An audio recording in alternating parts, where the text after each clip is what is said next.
오늘은 창세기 3장 1절에서 7절 말씀을 가지고 타락이라는 제목으로 하나님의 말씀을 함께 나누겠습니다. 지난 시간에는요, 하나님께서 남자와 여자를 창조하시고 그리고 인류 최초의 조직이자 기관인 가정을 만드신 장면을 함께 보았습니다. 우리가 여기서 가장 기억해야 할 중요한 점은 이 결혼 제도와 가정은 하나님께서 이 천지 창조 당시에 직접 만드신 창조 규례라는 거죠. 그래서 이 창조 규례는 절대로 변하지 않습니다. 요즘에는 하나님께서 만드신 이 결혼과 이 가정에 대해서 자기들이 원하는 대로 바꿔서 사용하려고 하는데, 결혼 예식에도 마음대로 자기 마음대로 또 바꾸고, 또 이런 성적인 관계도 자기 마음대로, 또 한 남자와 한 여자가 결혼해서 한 가정을 이루어야 된다라고 하는 이 창조 규례도 자기 마음대로 바꿔서 남자와 남자끼리 결혼하기도 하고, 뭐 또 한 남자 한 여자가 아니라 일부 다처 또는 다부 일처 뭐 이런 식으로 자기들 마음대로 그렇게 바꿔서 하는데, 또 심지어는 그것을 국가적인 그 법으로 제정하려고 하는 이런 일들도 많이 있습니다. 그런데 이 모든 것들은요, 하나님의 창조 규례를 어기는 거라고 그랬죠. 그래서 하나님께서 이 결혼 제도와 가정이라고 하는 것은 하나님께서 천지 창조 당시에 만든 창조 규례이기 때문에 이것을 절대로 바꿔서는 안 된다. 하나님의 뜻대로 행해야 된다라는 말씀을 드렸고요. 또 하나님께서 이 가정을 만드신 목적이 있다 그랬죠. 그러니까 왜 남자와 여자가 결혼해야 되냐? 왜 가정을 이루어야 되냐? 그냥 혼자 사는 것이 외로워서, 아니면 둘이 살면 조금 더 행복해질 것 같으니까? 그게 아니라는 거예요. 하나님께서 가정을 만드신 목적은 하나님이 주신 사명을 이루는 그러한 기관으로서 주셨다라는 겁니다. 그래서 하나님의 이 형상을 닮은 많은 사람들을 또 낳고 양육하고 그렇게 해서 이 에덴 동산에서 하나님과의 그런 교제 관계를 땅 끝까지 전파하는 것, 이것이 하나님께서 가정을 만드신 목적이라고 그랬죠. 그래서 가정은 사명을 위해서 하나님께서 직접 만드신 기관이기 때문에, 그래서 믿는 사람이 믿지 않는 사람과 결혼할 수 없다라고 말씀을 드렸습니다. 왜냐하면 이 가정을 만드신 목적 자체가 하나님의 사명을 이루는 건데, 믿지 않은 사람하고 결혼해서 어떻게 믿지도 않는 하나님의 사명을 감당할 마음이 있겠으며, 둘이서 한 마음을 품고 이 일을 이룰 수가 있겠습니까? 그러니까 할 수가 없는 거죠. 그런 면에서 반드시 믿는 사람과 함께 결혼을 해야 된다. 이렇게 말씀을 드렸습니다. 자, 이제 오늘은 이제 인간이 하나님과의 언약을 깨뜨리고 타락하게 된 이 사건을 우리가 함께 살펴보려고 합니다. 3장 1절부터 함께 볼게요. 자, 3장 1절 함께 읽어보겠습니다. 시작. 그런데 뱀은 여호와 하나님이 지으신 들짐승 중에 가장 간교하니라. 뱀이 여자에게 물어 이르되 하나님이 참으로 너희에게 동산 모든 나무의 열매를 먹지 말라 하시더냐 했는데요. 여기 보면 이제 뱀이 등장을 합니다. 뱀이 등장을 하는데, 뱀은 여호와 하나님이 지으신 들짐승 중에서 가장 간교하더라 그랬습니다. 이제 간교하다라고 하는 말은 사실 원어는 지혜롭다, 슬기롭다 이런 뜻이에요. 또 굉장히 기술이 뛰어나다. 그래서 나중에 이제 성막을 만들 때 보면 지혜 있는 자들을 불러서 그 성막을 만드는 일들을 맡기죠. 이게 그게 지혜롭다라는 게 어떤 기술이 뛰어나다 이런 뜻도 있고요. 지혜롭다, 뭐 영리하다, 뭐 신중하다 이런 뜻이 있습니다. 그래서 이제 간교하다라고 하는 단어에는 우리가 조금 뭔가 좀 부정적인 그런 생각들이 들어가는데, 사실은 뭐 그 단어 자체는 굉장히 영리하고 뛰어난 지혜로운 뭐 그런 존재였다라고 하는 것을 이야기를 할 수가 있어요.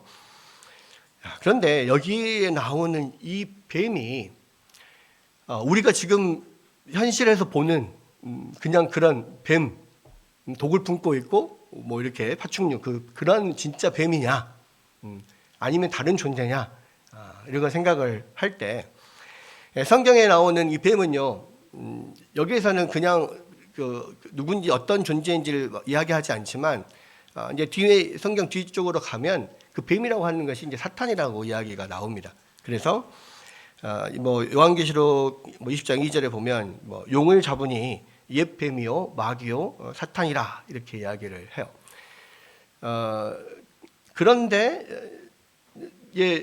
분명 여기서 나오는 이 뱀은 사탄이 그 뱀을 사용한 게 맞는데 그러면 이 뱀 자체가 사탄이냐? 또 그건 아니라는 거예요. 왜냐하면 여기에서 보면 여호와 하나님이 만드신 들짐승 중에 지으신 들짐승 중에 가장 강조한 게 뱀이었다 이렇게 나오거든요. 그러니까 뱀은 하나님이 만드신 들짐승 중에 하나라는 겁니다. 그러면 뭐냐? 사탄이 이 뱀을 사용해서 이 인간들에게 여자와 남자에게 아담에게 접근을 했다는 거죠. 그래서 이 뱀은 우리가 현실에서 보는 그 뱀이 맞으나 아마도 이제 나중에 저주를 받으면서 조금 어떤 그 형질이나 능력이나 이런 것들이 변함이 있었던 것 같고요. 그리고 실제로 그 뱀 자체가 이 여자를 유혹을 했던 게 아니고 사단이 그 안에서 이 뱀을 사용해서 이렇게 여자를 유혹했다 또는 아담을 유혹했다 이렇게 볼 수가 있습니다. 그래서 이후에 나오는 그 모든 대화들은 이 뱀을 사용한 그 사단의 어떤 대화다, 사단과 이 여자의 대화다 또는 뭐 이 아담과의 그런 관계다 이렇게 보면 될 수 있을 것 같아요. 자, 그렇다면 분명한 것은 이 사탄이 인간을 유혹해서 이 범죄에 빠지게 만들었는데, 타락하게 만들었는데, 이 사탄의 존재에 대해서는 창세기 어디서 나오지 않습니다. 그러니까 이 사탄의 존재에 대해서는 성경에 분명히 그런 존재가 나오는데 그 기원이나 또 이런 여러 가지 것들이 처음부터 설명이 된 건 아니에요. 그래서 우리가 이 사탄에 대해서 좀 알려면 성경 전체에서 이 사탄에 대해서 뭐라고 말하느냐를 살펴봐야 되거든요. 이 사탄은 이 명칭이, 대표적인 명칭이 사탄, 마귀 그렇습니다. 이거는 딱 한 존재예요. 인격적인 한 존재. 다른 귀신들하고는 다릅니다. 이게 사탄, 마귀 이렇게 이야기를 하는데 이 사탄은 히브리어고요. 마귀는 헬라어 디아볼로스를 번역한 단어가 마귀입니다. 그러니까 사탄, 디아볼로스. 근데 이 두 단어가 다 뜻은 똑같습니다. 참소하는 자, 대적하는 자 이런 뜻이에요. 그것을 참소자, 대적자 이것을 히브리어로는 사탄이라고 하고 헬라어로는 디아블로스 이렇게 이야기하는데 우리가 한국어로 번역을 할 때, 한글로 번역할 때는 마귀로 번역을 했다는 거죠. 그래서 이 사탄, 마귀는 그 모든 귀신들의 정점에 있는 그 어떤 악한 영의 최고 정점에 있는 존재 이렇게 보면 되고요. 그래서 이제 사탄, 마귀 이 존재는 하나님을 대적하고 또 인간을 하나님 앞에서 멸망시키려고 계속해서 참소하는 존재다 이렇게 보면 됩니다. 그러면 이 사탄은 갑자기 어디서 튀어나왔냐, 뭐 어떤 존재냐? 성경에서 우리가 찾아볼 수 있는 곳이 몇 곳이 있는데요. 가장 대표적으로는 에스겔서 28장이 나옵니다. 우리 한번 중요한 부분이니까 한번 찾아봤으면 좋겠습니다. 에스겔 28장 11절에서 18절 말씀입니다. 에스겔 28장 11절에서 18절 말씀. 구약성경 1194페이지에 있습니다. 에스겔서 28장 11절에서 18절까지.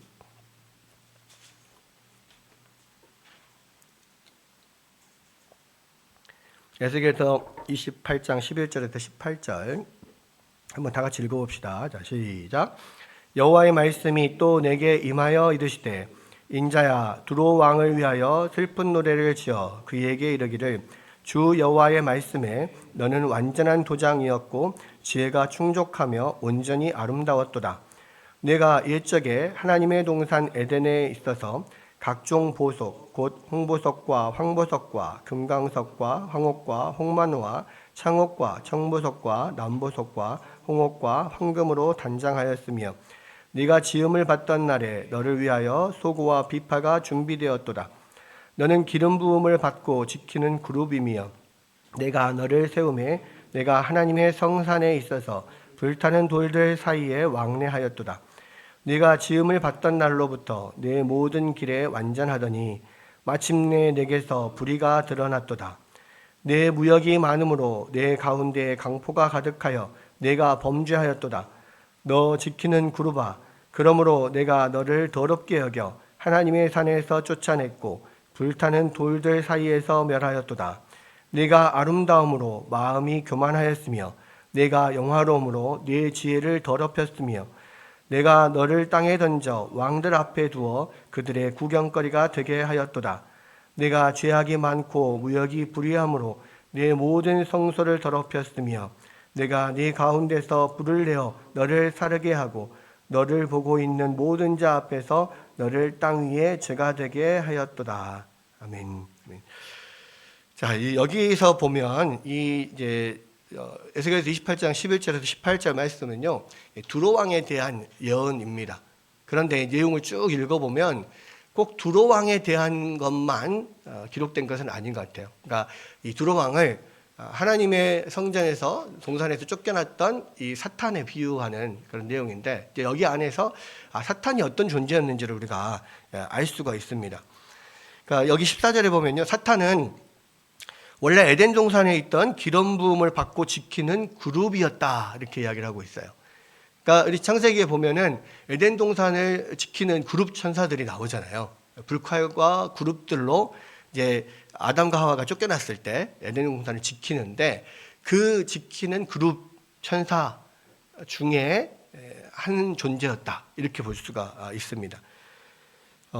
그런데 여기서 보면 12절에 보면 완전한 도장이었다. 그러니까 완전한 모델이었다는 거예요. 완전한 모델이었고 또 지혜가 충족하며 온전히 아름다웠다. 그래서 굉장히 지혜롭고 아름답고 뛰어난 존재였다. 그래서 이 완전한 도장은요, 그 영어로 the model of perfection 이렇게 되어 있습니다. 그러니까 완전함의 모델 그 자체였다. 그러니까 아주 완전한 존재였고 지혜롭고 온전히 아름다웠다. 그러니까 아주 최상급의 표현이 계속 쓰여져 있죠. 그런데 이제 17절에 보면 네가 아름다움으로 마음이 교만하였으며 네가 영화로움으로 네 지혜를 더럽혔다. 그렇게 그 교만한 결과 이 하나님을 대적하게 되고 그 결과 하나님의 산에서 쫓겨났다, 이렇게 되어 있습니다. 이 그룹에 대한 표현은 이제 이 성경 안에서 여러 가지로 나오는데, 뭐 이사야에서 스랍 천사, 스랍으로도 나오고요.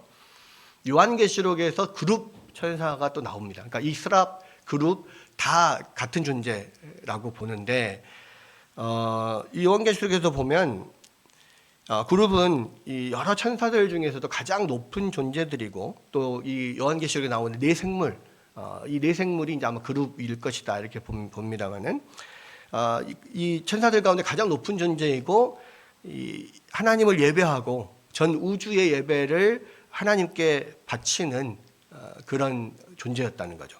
그래서 그리고 그러한 그룹 중에서도 기름 부음을 받았다라는 표현, 너는 기름 부음을 받은 지키는 그룹이며, 이렇게 나오잖아요. 그럼 그룹 천사 중에서 기름 부음을 받았다는 건 뭐예요? 가장 뛰어나다는 겁니다. 그러나 기름 부음을 받아서 왕이나 선지자, 제사장을 세우잖아요. 어떤 대표격의 사람들에게 기름을 붓는 거거든요. 그럼 그룹들, 지키는 그룹들 중에서 기름 부음을 받았다는 것은 그 중에서 가장 뛰어난 존재였다는 거죠. 그러니까 우리가 이것들을 가지고 추론을 해보면 사단은 그 모든 천사들의 가장 우두머리였다. 그룹 천사들, 그러니까 가장 상위 존재인 그룹 천사들 중에서도 가장 기름 부음 받은 우두머리였다. 그러니까 표현이 가장 완전하고 아름답고 지혜롭고 막 이렇게 나오잖아요. 그러니까 그러다 보니까 어떤 자기의 어떤 아름다움과 완전함에 취해서 그런 교만함으로 이 하나님과 같아지기를 원하고 하나님께 드려질 예배를 자기가 받기를 원하고, 이렇게 되면서 결국은 하나님으로부터 쫓겨나게 된 겁니다. 그리고 그 고귀한 천사였던 그가 타락하면서 하나님의 동산에서 쫓겨나게 되었는데, 요한계시록 12장 9절에 보면 큰 용이 내쫓기니 옛뱀 곧 마귀라고도 하고 사탄이라고도 하며 온 천하를 꿰는 자라. 그가 땅으로 내쫓기니 그의 사자들도 그와 함께 내쫓기니라 한 걸로 봐서 이 사탄 혼자만 쫓긴 게 아니고 그 사탄을 따르는 무리들이 있었어요. 그의 사자들로 표현하는 사탄을 따르는 천사들 중에서 사탄을 따르는 무리들이 있었는데 사탄과 함께 같이 쫓겨난 거죠. 그래서 이 타락하여서 사탄과 함께 같이 쫓겨난 천사들을 성경에서는 귀신들, 영어로는 데몬 이렇게 합니다. 그러니까 아까 그 마귀, 이 사탄, 뭐 이거는 영어로 데빌 그렇게 이야기하거든요. 데빌과 데몬은 달라요.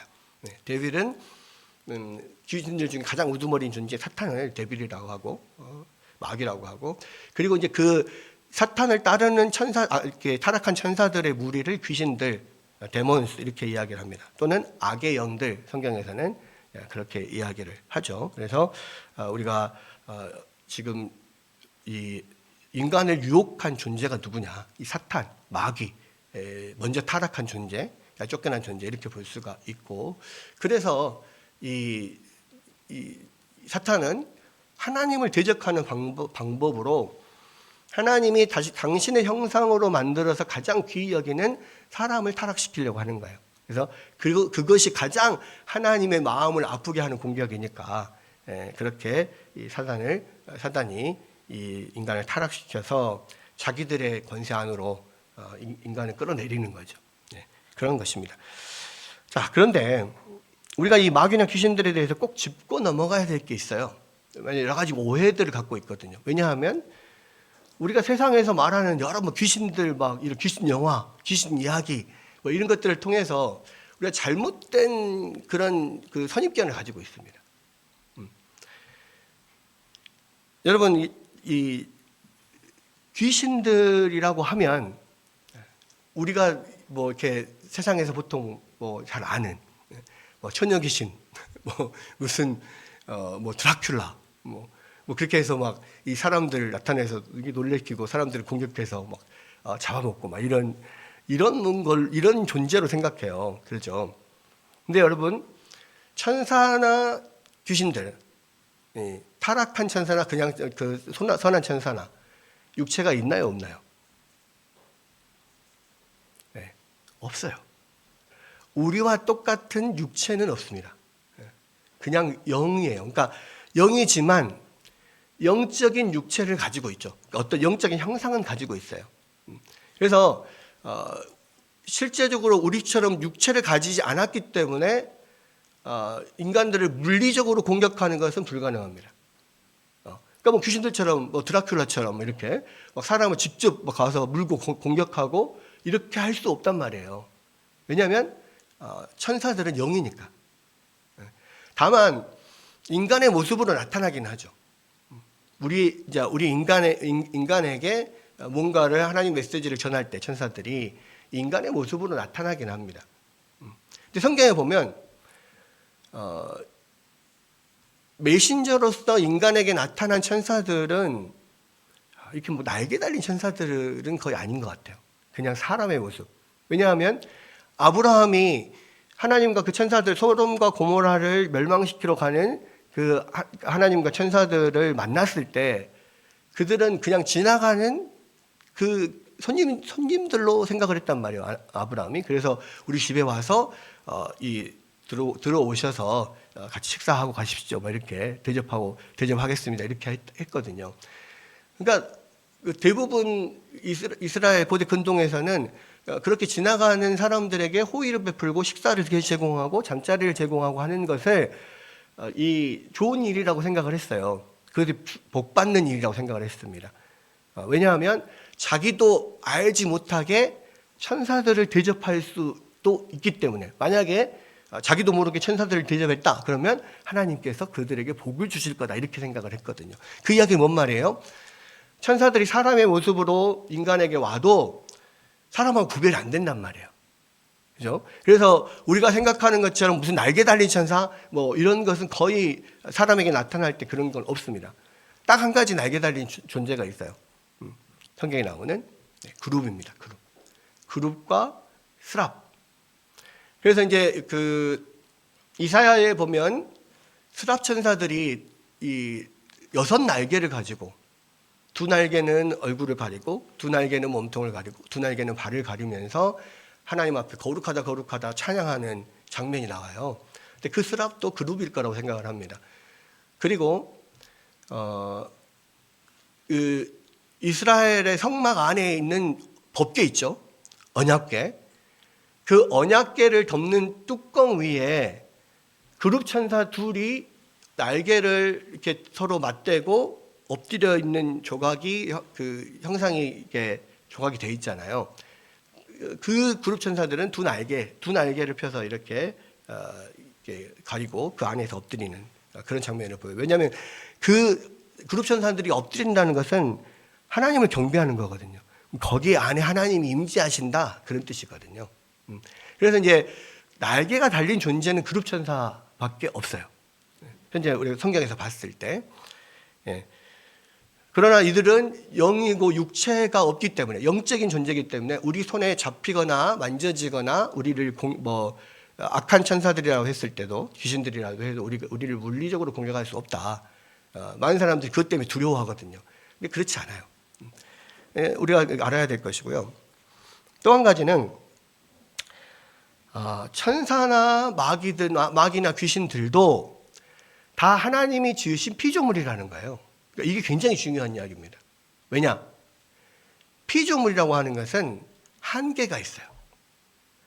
능력이나 지식에 한계가 있습니다. 분명히 천사들은 인간보다 훨씬 뛰어난 지식과 능력을 가진 것은 사실이에요.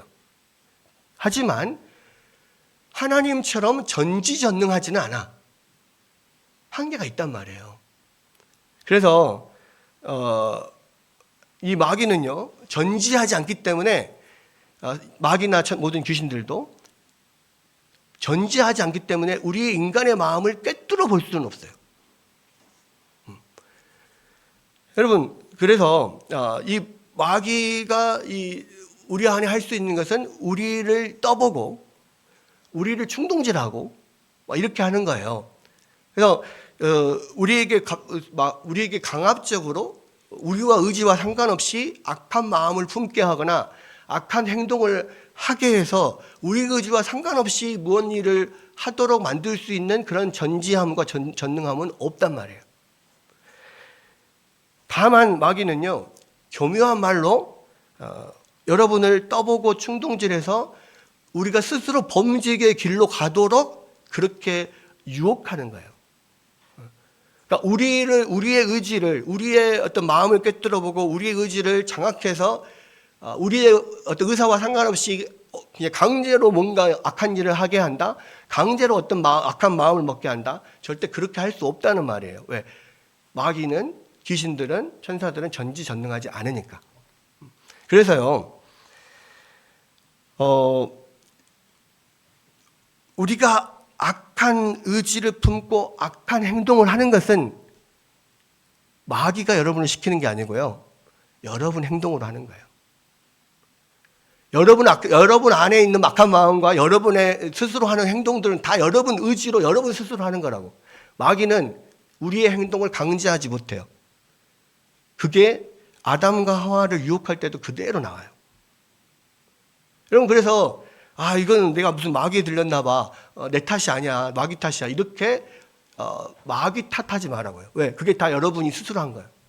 스스로 악한 생각을 갖고 스스로 악한 행동을 한 거예요. 다만 마귀는 옆에서 충동질하고 부추기고 속일 뿐이에요. 그러니까 또 하나 우리가 기억해야 될 것은 뭐냐면 피조물이기 때문에요. 마귀와 귀신들은 수가 제한이 되어 있습니다. 숫자가. 근데 천사들의 숫자는 천천히와 만만이라 엄청나게 많다라고 성경은 표현을 하는데요. 천사들은 결혼을 할까요, 안 할까요? 결혼 안 해요. 자식을 낳을까요, 안 낳을까요? 자식 못 낳아요. 왜? 예수님이 우리가 다 천국에 가면 천사들과 같이 결혼도 하지 않고 자식도 낳지 않는다 그랬거든요. 그 말은 뭔 말이냐면 천사들은 결혼도 하지 않고 자식도 낳지 않아요. 그러면 처음 하나님이 천지 창조 당시에 천사를 만들었을 그 숫자가 그대로 지금까지 이어지는 거예요. 그러니까 천사나 귀신들은 늘어나지 않아요.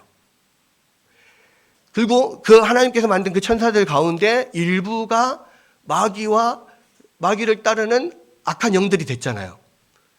그러면 그 천사들 중에서 마귀를 따르는 이 악한 천사들은 수가 원래 천사보다 더 훨씬 적단 말이죠. 보면 한 3분의 1 정도 된다고 보통 이야기를 하지만, 그 말은 무슨 말입니까? 이 악한 귀신들은 숫자도 적고 제한되어 있기 때문에요, 이 세상에 있는 모든 사람들의 마음속을 다 차지하고 들어와서 사람들을 조정하고 그렇게 하지 않는단 말이에요. 그러니까 그들이 공격하는 것은 아주 일시적이고 제한적이에요. 여러분, 그래서 사단은 항상 어떻게 하면 효율적으로 하나님의 자녀들, 백성들을 무너뜨릴까를 고민하면서 단계를 짜요. 그래서 사도 바울이 이야기하지 않습니까?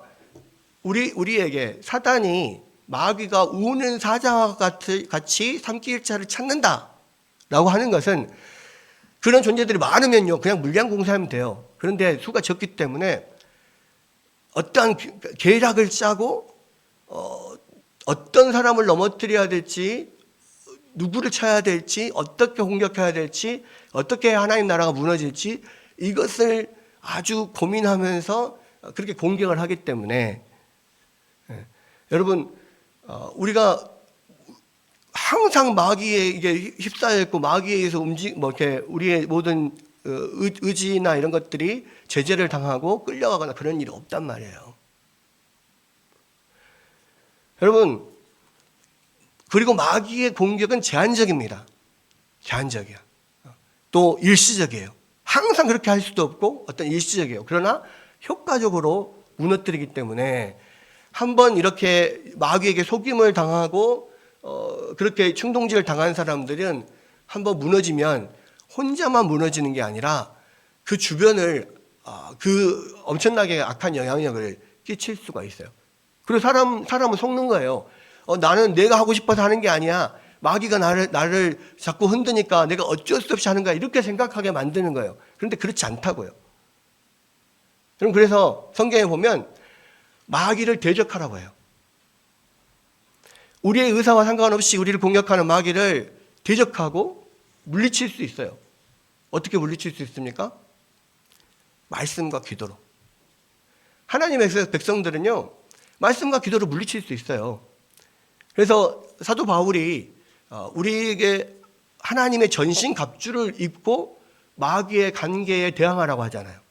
맞서라고 하잖아요. 그 하나님의 전신갑주가 다 뭐냐면 기도와 말씀이에요. 구원의 투구도 말씀이고, 성령의 검도 말씀이고, 진리의 허리띠도 말씀이고, 복음 전하는 신발도 다 말씀이고, 다 말씀이에요. 또 오직 기도로 수시로 기도하고 우리를 보호하고 이런 것들이 나와요. 그러니까 하나님의 전신갑주는 다 말씀과 기도예요. 이것으로 우리가 마귀를 물리칠 수 있고, 그렇게 하나님의 말씀으로 마귀를 물리칠 수 있다는 것을 보여주신 분이 누구예요? 예수님이잖아요. 그 40일 동안 금식하고 나서 마귀가 공격했을 때 모든 그 시험을 이 말씀으로, 하나님의 말씀으로 물리쳤어요. 근데 그 사단의 공격을 생각해 보십시오. 그 공격들이 다 우리의 어떤 욕심과 욕망을 자극해서 우리 스스로 그 일을 결정하고 하게 만드는 유혹이었을 뿐이에요. 그렇잖아요? 네가 엄청 배고프잖아. 너는 그 능력이 있잖아. 그러니까 배고프니까 이 돌덩이를 이 떡으로 만들어서 먹으면 되잖아. 마귀가 억지로 돌을 떡으로 만들어서 먹여줬습니까? 아니잖아요. 네가 네 능력으로 만들어 먹으면 되잖아. 이렇게 이야기한 거예요. 충분히 능력이 있잖아. 그렇죠? 또 높은 성에서 떨어져 내려봐라. 뛰어내려봐라. 하나님 말씀에 천사들이 너를 받쳐서 살려줄 거라고 했지 않느냐. 해봐라. 네가 하나님 아들이면 한번 해봐라. 이렇게 다 위에서 이렇게 밀어서 이렇게 떨어뜨렸습니까? 아니요. 네가 올라가서 떨어져 봐라 이거예요. 하나님 아들을 증명해 봐라 이거예요. 그죠? 나에게 절하면 천하 만국을 다 너에게 주겠다. 사단이 할 수 있는 것은요, 오직 우리를 속이는 것밖에 없어요. 사단이 그 모든 세상 만국을 우리에게 줄 수 있습니까? 아니, 못 줘요. 왜? 세상 만국이 자기 게 아니거든. 근데 절반은 진실이에요. 사단이 하는 말은 half truth라고 절반의 진실이야. 그러니까 천하 만국이 다 자기 것은 아니야. 하나님의 것이지. 그런데 이 하나님을 떠난 백성들 위에 사단이 군림하고 있는 것은 사실이에요. 그러니까 그에게 절한다고 해서 다 줄 수는 없어. 근데 내가 이 세상 만국 위에 내가 군림하고 있다. 모든 권세와 권세와 정사를 내가 다 다스리고 있다. 이게 맞는 말이거든요. 안 믿는 사람들에게는 사단이 왕이거든. 그렇잖아요. 그러니까 무슨 이야기냐면 마귀와 귀신들이 우리를 공격할 수 있는 유일한 무기는 뭐냐면요, 속이는 거예요. 그래서 성경에서는 뭐라고 이야기하냐면 요한복음에 보면 이 사단은 처음부터 살인한 자요 거짓말쟁이요 거짓의 아비다 그렇게 이야기합니다. 사단의 특징이에요. 그러니까 가장 사람을 잘 속이고 특히 사람을 잘 속이려고 하면요 완전히 거짓말해서는 속지 않아요. 일부 진실이 들어가야 사람들이 속아 넘어갑니다. 그게 누구의 전략이에요? 사단의 전략이라고. 그러니까 우리가 이 부분을 분명하게 알아야 돼요. 그래서 우리는 이 사탄에 대해서 너무 두려워하지도 말고 또 너무 소홀히 가볍게 여기지도 말아야 돼요. 왜냐하면 우리가 믿는 하나님이 계심과 같이 하나님이 계심을 믿다면요. 하나님이 모든 창조물을 만드셨다고 하는 성경 안에 나오는 모든 창조물을 만드셨다는 것을 우리가 믿잖아요. 그 하나님 만드신 창조물 중에서 피조물 중에서는 천사들도 있고 사단도 있고 귀신들도 있단 말이에요. 그래서 지금도 여전히 활동하고 있어요. 그런데 그들은 우리를 자꾸 속여요.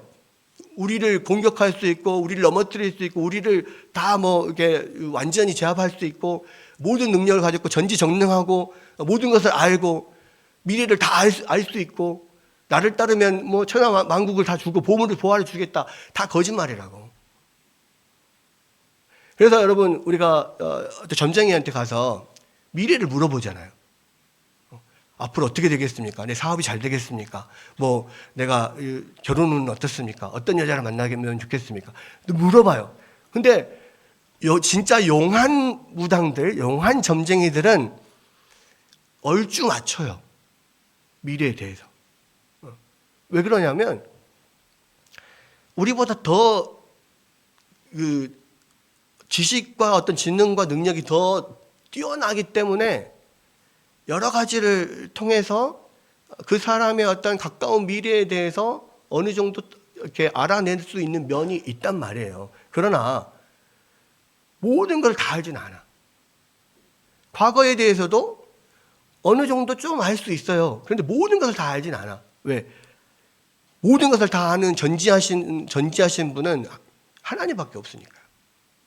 그러니까 우리가 성경을 믿으면 결국은 그들이 조금 아는 절반의 진실을 가지고 우리를 속이는 거예요. 그것이 사단이 하는 일이고 사단을 빌어서 하는 모든 그런 점쟁이나 이런 사람들이 다 하는 일이에요. 그러니까 거기에 속아 넘어가면 안 되고 그 인생을 거기에 넘기면 안 돼요. 근데 바보같이 이 세상 사람들은 하나님 믿지 않는 사람들은 꼭 그런 데에 그 인생을 넘겨버려요.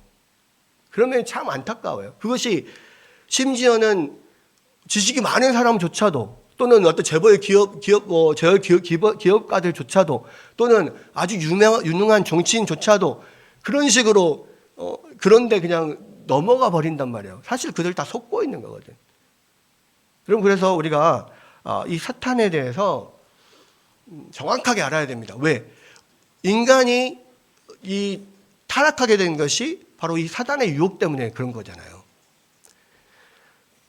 자, 오늘 이 말씀을 보면요. 뱀이 여자를 어떻게 유혹했는가 나옵니다. 보십시오. 뱀이 여자에게 물어 이르되 하나님이 참으로 너희에게 동산 모든 나무의 열매를 먹지 말라 하시더냐. 야, 이 아주 간교한 질문을 던지는 거예요. 뭐냐면 어떤 두 사람 사이를 이간질하려고 하잖아요. 그러니까 두 사람 사이를 떨어뜨려 놓으려고 하잖아요. 그러면 어떻게 하냐면 서로에 대한 신뢰를 잃게 만드는 것이 가장 첫 번째예요. 서로 의심하게 만들어. 그래야만 그 사람을 보는 어떤 관점이 바뀌고 어떤 내 마음의 어떤 호의가 바뀌어야만 두 사람을 서로 이간질시켜서 떼어놓을 수가 있거든요. 그래서 지금 여자에게 이 질문을 던진 겁니다. 참으로 동산 모든 나무의 실과를 하나님께서 너희 먹지 말라 하더냐? 이렇게 물어봐요. 여러분, 하나님께서는 동산에 있는 모든 나무의 열매를 다 먹으라고 했습니다. 다 먹을 수 있다 했어요. 그러나 한 가지 뭔만 먹지 마라 그랬어요? 선악을 알게 할 나무의 열매만 먹지 마라. 이 선악을 알게 할 나무의 열매는 하나님과 언약의 증표다 그랬잖아요. 하나님을 창조주로 인정하고 내가 피조물임을 인정하는 그런 하나님과 언약 관계에서 언약을 맺은 언약의 증표예요. 내가 창조주 하나님을 온전히 섬기고 창조주 하나님은 영원토록 우리를 보호하고 함께 하겠다라고 하는 언약의 증표라고요. 근데 이것을 깨뜨리면 어떻게 됩니까? 하나님과 언약이 깨지는 거예요. 그래서 이 선악과의 나무의 열매를 따먹는 것은 하나님과 내 사이를 깨뜨리는 거예요. 더 이상 하나님의 권위를 따르지 않겠다는 거예요. 내가 창조주로서 하나님을 섬기지 않겠다. 내가 하나님이 되겠다. 나는 내 마음대로 살겠다. 이야기거든요. 그러니까 이 언약을 깨뜨리는 이 일로 인하여서 하나님께서 약속하셨던 영원한 죽음을 우리 가운데 주신 거예요. 그것이 언약이 깨뜨린 것에 대한 합당한 보응이었기 때문에 그런 거죠. 그런데 사실은 지금까지 아담과 하와는요, 하나님에 대해서 모든 것을 우리 가운데 다 주신 선하신 분이라고 생각을 하고 있었어요. 근데 사단이 이렇게 딱 질문을 던지는 순간 하나님께서 동산 모든 나무의 열매를 따먹지 말라고 하더냐라고 했을 때 느낌이 하나님은 뭔가 자꾸 하지 말라고 하시는 분인 건가? 하면서 왜 이 나무 열매를 따먹지 말라고 하지? 관심이 가져지는 거예요. 그러니까 하나님의 어떤 성품에 대해서 의심하게 되는 거예요. 어떤 그 신뢰가 의심이 되는 거예요. 그 의심의 씨앗을 딱 뿌리는 겁니다. 그렇게 했을 때 여자의 반응 뭐라고 해요? 동산 각종 나무의 열매는 네가 임의로 먹되 선악을 알게 하는 나무의 열매는 먹지 말라. 네가 먹는 날에는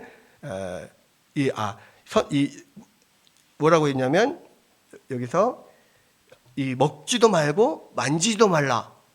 너희가 죽을까 하노라 이렇게 이야기했잖아요.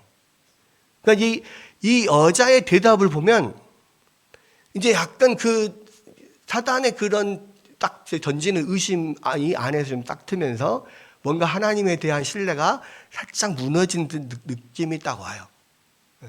그러니까 여기서 보면 이 여자가 대답을 했을 때 하나님께서 주신 명령에 대해서 더한 것이 있고 뺀 것이 있고 약화시킨 게 있어요. 대답을 보면 더한 거는 뭐예요? 하나님의 명령이 더한 거? 하나님이 먹지 말라 그랬지 먹지도 말고 만지지도 말라고 하지 않았잖아요. 더했죠. 뺀 게 있습니다. 뭘 뺐을까요?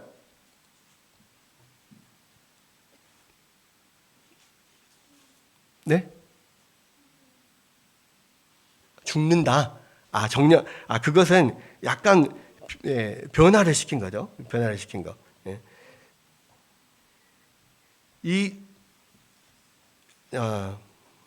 그렇죠. 이 하나를 뺀 건 뭐냐면 동산 모든 나무의 열매를 다 먹으라 했다. 모든 나무의 열매를 다 먹으라 했다는 것을 빼요. 여기서 보면 다시 한번 볼게요. 3장 뭐라고 대답하냐면 동산 중앙에 있는 나무의 열매는 뱀에게 말하되 동산 나무의 열매를 우리가 먹을 수 있으나 동산 중앙에 있는 나무의 열매는 하나님의 말씀에 너희는 먹지도 말고 만지지도 말라 너희가 죽을까 하노라. 여기서 그냥 단순히 동산 나무의 열매를 우리가 먹을 수 있으나 이렇게 이야기를 해요. 그러니까 하나님께서 모든 것을 주셨다는 걸 뺀 거예요. 그게 뭔 말이에요? 지금 사단이 던진 전략이 어느 정도 먹혀 들어간 거예요.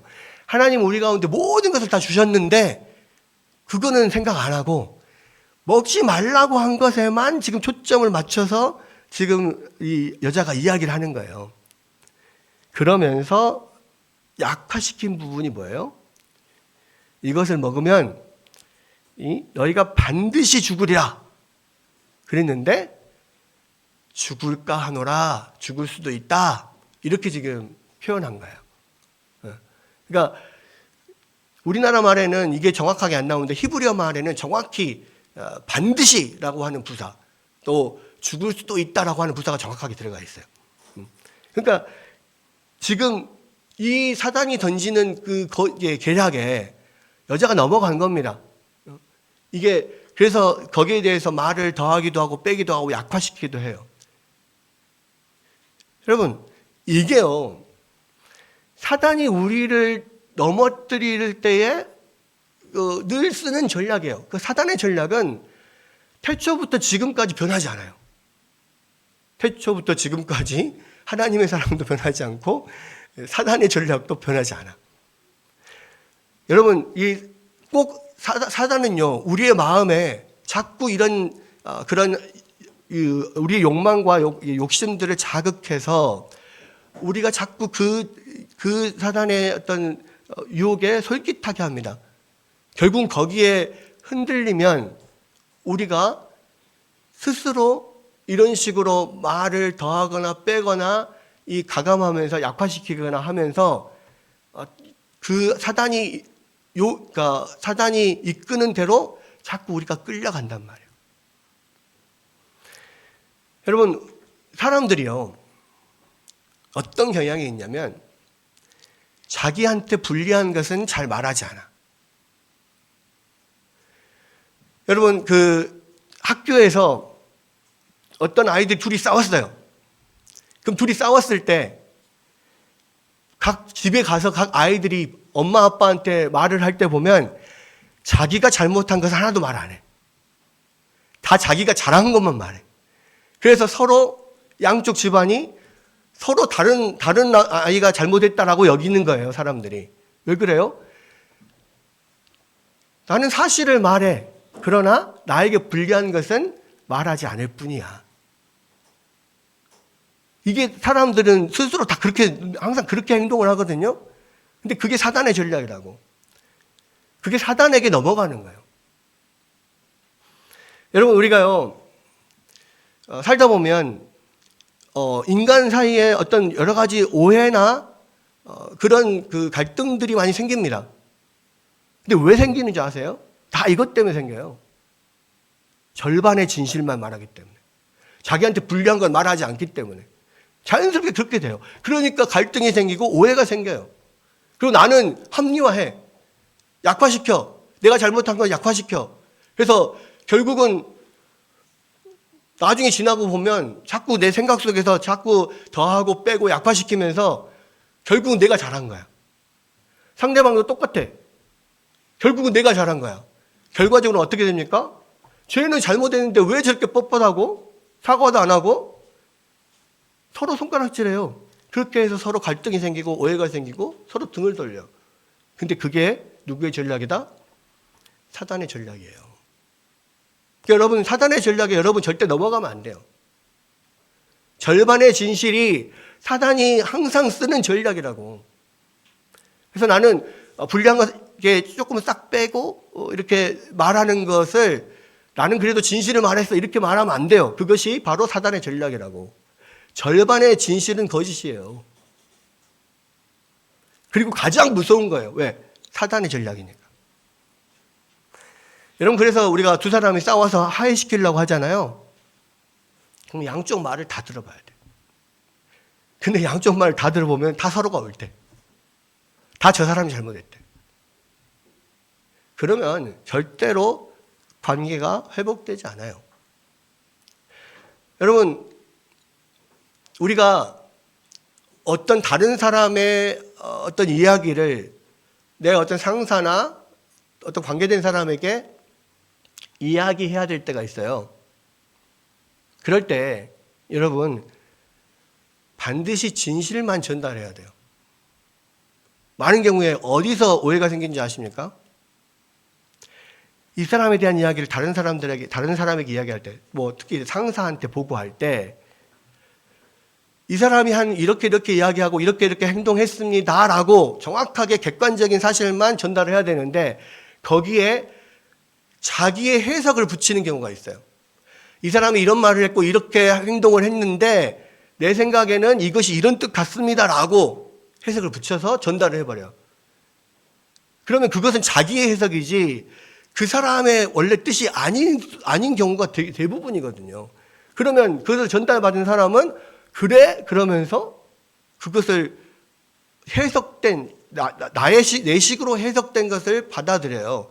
잘못된 것을 받아들여서 그 사람에 대해서 안 좋은 생각을 갖게 되는 거죠. 그렇게 하는 게 뭐다? 마귀가 하는 짓이다. 그래서 여러분, 다른 사람의 말을 또 제3자에게 전할 때는요, 전하지 말아야 되는데, 꼭 어쩔 수 없이 전해야 되면 절대로 자기 해석을 넣지 말아야 돼요. 딱 정확한 객관적인 말과 사실만 전달을 해야 하고 거기에 대해서 그 사람이 판단하게 만들어줘야지만 이게 정확하게 되는 거지. 조금이라도 자기 의견이 들어가 버리잖아요. 그러면은 사단에 하는 짓을 여러분이 하게 되는 거라고요. 여러분, 그래서 굉장히 주의해야 됩니다.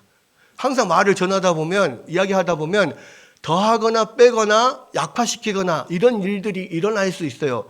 근데 여러분, 이렇게 됐을 때, 내가 사단의 짓을 하고 있구나. 이렇게 생각해야 된다고. 그래도 나는 거짓말 한 건 아니야. 이렇게 자기를 아니하고 넘어가면 안 되는 거예요.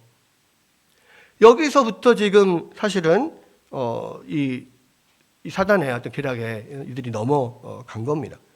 그러니까, 이 여자가 그렇게 딱 이야기를 하니까요. 사단은 이미 그 말을 듣고 알잖아요. 넘어왔다. 얘가 의심에 싸게 들어갔고 마음이 흔들렸구나. 그러니까 바로 여자에게 정면으로 딱 대적합니다. 뱀이 여자에게 이르되 너희가 결코 죽지 아니하리라. 하나님은 이것을 먹으면 반드시 죽는다 그랬거든요. 그러니까 영어에서 보면 You surely die 그렇게 돼 있어요. You will surely die. 근데 뱀이 여자에게 뭐라고 합니까? 이제 You will surely not die 이렇게 이야기합니다. 똑같이 surely 반드시 죽는다 했는데 반드시 안 죽는다 이렇게 이야기해요. 완전히 하나님의 말을 뒤집어서 이야기를 해요. 그랬을 때 이미 그 마음에 여자의 의심이 싸게 텄고 하나님에 대한 신뢰나 약간 멀어졌고 의심했잖아요. 그러니까 뭐라고 했냐면 결코 죽지 아니하리라 라고 하면서 너희가 그것을 먹는 날에는 너희 눈이 밝아져서 하나님과 같이 되어 선악을 알게 하는 선악을 알 줄을 하나님이 아십니다. 아신 것 때문에 그랬다라고 이야기해요. 그러니까 그 이야기를 듣고 보니까 진짜 하나님이 우리가 하나님처럼 된 것을 싫어해서 지금 못 먹게 하는 거야? 라는 생각이 딱 들어버리는 거죠. 그러면서 이제 이 여자의 눈이 딱 바뀌는 겁니다. 하나님에 대한 관점이 딱 바뀌어요. 하나님은 우리를 사랑하시고 우리에게 모든 것을 주시는 관대하고 풍성하신 분이었는데 그 말을 계속 듣다 보니까 어떻게 돼요? 관점이 확 바뀌어요. 그래서 우리가 하나님처럼 못되게 하려고 일부러 하나님 꼼수를 쓰신 거구나 이렇게 생각하는 거예요. 하나님에 대한 신뢰가 완전히 바뀌어버리는 거예요. 관점이 완전히 바뀌는 거예요. 이것은 그 사람의 눈이 바뀌었다는 것을 이야기해요. 그래서 이제는 예전의 호의 있는 눈으로 하나님을 보지 않아요. 예전의 눈으로 선악을 알게 하는 나무 열매를 보지 않아요.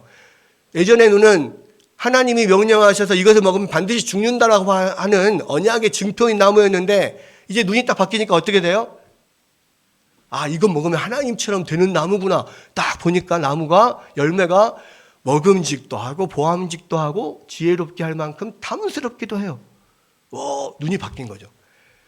그 전까지 얼마나 수없이 많이 선악을 알게 하는 나무 열매를 보면서 지나다녔어요. 근데 그때는 한 번도 그게 먹음직도 하고 보암직도 하고 지혜롭게 할 만큼 탐스럽지도 않았어요. 근데 이제 그 사단의 유혹에 딱 넘어가니까요. 눈이 딱 바뀌면서 엄청 막 맛있어 보이고 막 지혜롭게 할 것 같고 진짜 저거 먹으면 하나님처럼 될 것 같아요.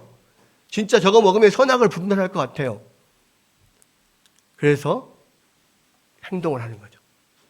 따먹는 거죠. 여러분, 사단은요, 여기서도 보면 그렇게 자꾸 우리의 마음을 충동질 해가지고 하나님과 사람 사이를 딱 갈라놓고 그 눈을 변하게 만들어서 스스로 자기의 욕심에 따라서 하나님을 배반하는 행동을 하게 만들어요. 사단이 지금도 똑같이 그렇게 한다고, 우리를. 그래서요, 사단이 우리 안에 계속 우리의 욕심을 자극하고 여러 가지 이런저런 말로 자꾸 자극하면은요, 우리의 눈이 점점 바뀌어요. 그래서 하나님에 대한 신뢰를 잃어버려요.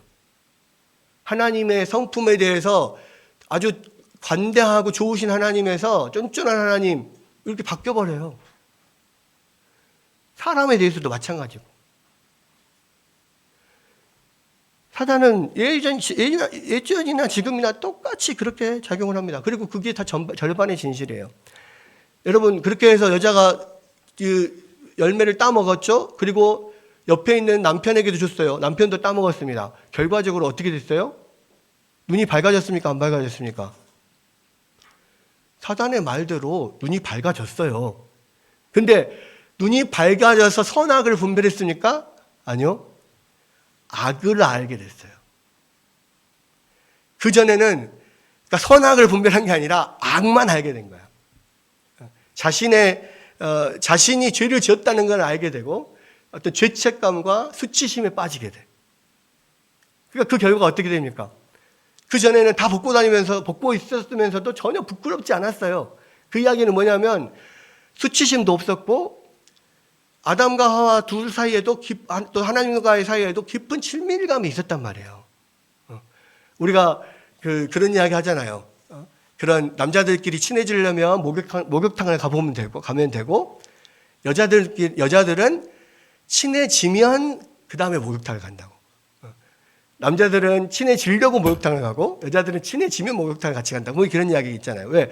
벗고 있어도 부끄럽지 않다는 것은 서로의 친밀감을 나타내거든. 근데 눈이 딱 밝아져서 분별하게 된 게 뭐예요? 자기의 수치심과 자기의 어떤 그런 죄악, 이것을 깨닫게 되는 거예요. 죄의식이 들어오는 거예요. 사단은 절대로 완전한 거짓말을 안 해요. 절반의 진실을 말한다고. 절반의 진실.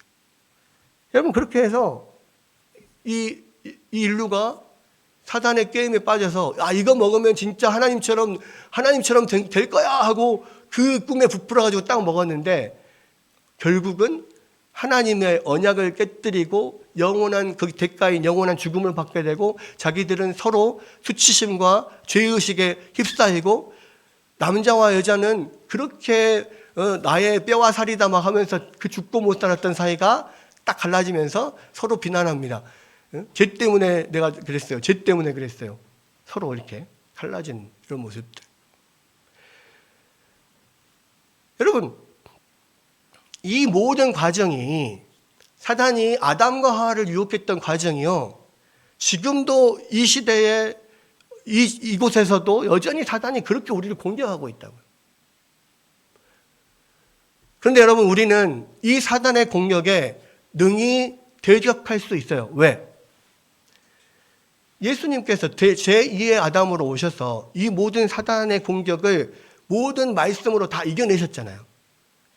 또 예수 그리스도의 십자가 부활로 그 사단의 권세와 능력을 다 밟고 승리하고 일어나셨잖아요. 그렇기 때문에 우리가 예수님을 믿고 예수님 안에 있으면요, 능히 사단을 대적할 능력이 우리 안에 있는 예수님으로부터 나오는 거예요. 그리고 예수님은 우리에게 사단을 대적할 그 방법을 알려주셨어요. 무엇으로? 말씀과 기도로. 기도를 통해서 계속해서 기도를 이 에베소서에 보면 하나님의 전신갑주 안에서 보면 기도가 뭐냐? 매일 그 우리를 경계하는 경계병 같은 역할을 한다고 그랬어요. 사단으로부터 경계병들을 늘 세우는 게 뭐예요? 적들이 쳐들어오는 것을 미리 알고 막기 위해서 경계병을 세우잖아요. 우리가 늘 날마다 기도하는 것은 뭐냐면 사단이 우리의 적인 대적 사단 마귀가 우리를 공격하려고 계속 관계를 짜고 우는 사자처럼 우리를 삼키려고 막 노려보고 있을 때 그 모든 것을 미리 막아주는 것이 기도란 말이에요. 그래서 예수님께서 우리에게 기도하라고 할 때 다만 악에서 구하옵소서 이렇게 기도하라고 했거든요. 우리 죄를 사하여 주시고 시험에 들게 하지 마시고 악에서 구하옵소서, 이게 뭐냐면 그렇게 사단을 대적하는 기도예요. 그러니까 날마다 우리가 그렇게 하나님 예수님께서 알려주신 그 기도 제목들을 가지고 기도하면요, 사단의 공격을 미리 막을 수가 있어요. 또 하나, 사단이 정말로 우리 마음 가운데 그런 유혹과 시험을 던져줄 때 하나님의 말씀으로 우리가 그것을 막을 수 있어요. 그래서 우리가 이 사단의 계략에 넘어지지 않으려면요, 늘 기도와 말씀에 힘써야 되는 거예요. 그게 아니면 우리는 그냥 자연스럽게 넘어갈 수밖에 없어요. 왜? 이미 우리가 이 아담의 타락으로 인해서 우리의 인성이 이 사단의 어떤 그런 그 계략에 쉽게 넘어질 수밖에 없는 그런 인성으로 바뀌어 있거든요. 아담은 그래도 쉽게 넘어지지 않는 그런 인성이었음에도 불구하고 넘어졌어요. 자기 욕심 때문에. 우리는 그 이후로 우리가 그 죄의 오염으로 인해서 우리의 의지가 쉽게 넘어져요. 그럴 때 그래서 우리가 날마다 필요한 게 뭐냐면 기도와 말씀이라고.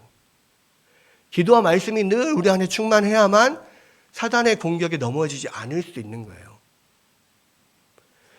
여러분, 오늘 이 인간의 타락에 대해서 이 사단이 어떻게 우리를 공격하는가를 살펴봤습니다. 사단의 존재가 어떤 존재인지. 여러분, 사단에 대해서 우리가 이게 두려워하지도 말아야 되지만 또 가볍게 여기지도 말아야 돼요. 사단이 유일하게 공격할 수 있는 것은 우리를 속이고 넘어뜨리는 것. 우리의 욕망을 자극해서 넘어지게 하는 거예요. 우리를 계속 공격해서 사람과 사람 사이를 이간질하고 하나님과 우리 사이를 멀어지게 한단 말이에요. 이것을 우리가 이겨낼 수 있는 유일한 방법은 우리가 믿음으로 예수 그리스도 안에 붙어 있고 늘 기도와 말씀으로 무장하는 거예요. 그랬을 때 능히 우리가 그 모든 계계를 물리치고 우리가 하나님의 뜻대로 살 수 있다는 것을 성경은 이야기합니다. 여러분, 이 말씀을 잘 생각하면서 지금도 여전히 사단이 우리를 공격하려고 우는 사자와 같이 산길차를 찾고 있습니다. 어떤 사람을 찾겠어요? 기도와 말씀으로 무장되지 않고 구멍 뚫려 있는 사람들을 찾겠죠.